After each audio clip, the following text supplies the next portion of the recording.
Mga materyales na kailangan para makapag-transfer sa t-shirt. Siyempre, una yung DIY transfer film t-shirt, parchment paper or yung air fryer, at plancha. Una, painitin muna natin yung plancha. I-set lang natin as pinaka highest settings. Tapos, tatapat lang natin kung saan natin gusto. Sa ilalapat natin ganyan, yung transfer film. At yung, syempre, para hindi masunog, yung t-shirt ay ipapatong natin dyan. At dito po natin ipapatong yung plancha. So, gawin na natin.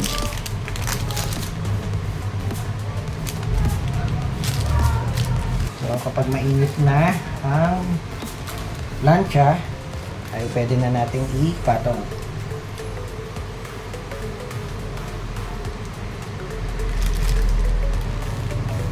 Bilang lang tayo ng mga 10 seconds. 1001, 1002, 1003, 1004, 1005, 1006, 1007, 1008, 1009, 1010. Tapos, medyo i-squeeze lang natin konti.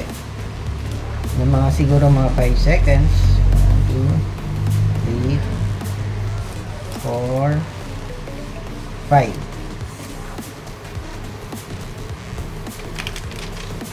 Okay, nakalapat na yung design. Tatanggalin natin yung film. Kahit anong tela, i-scrub lang natin.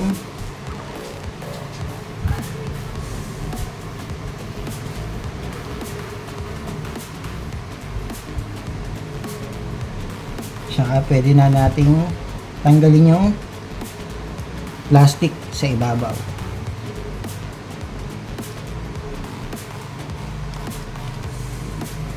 Naka-transfer na.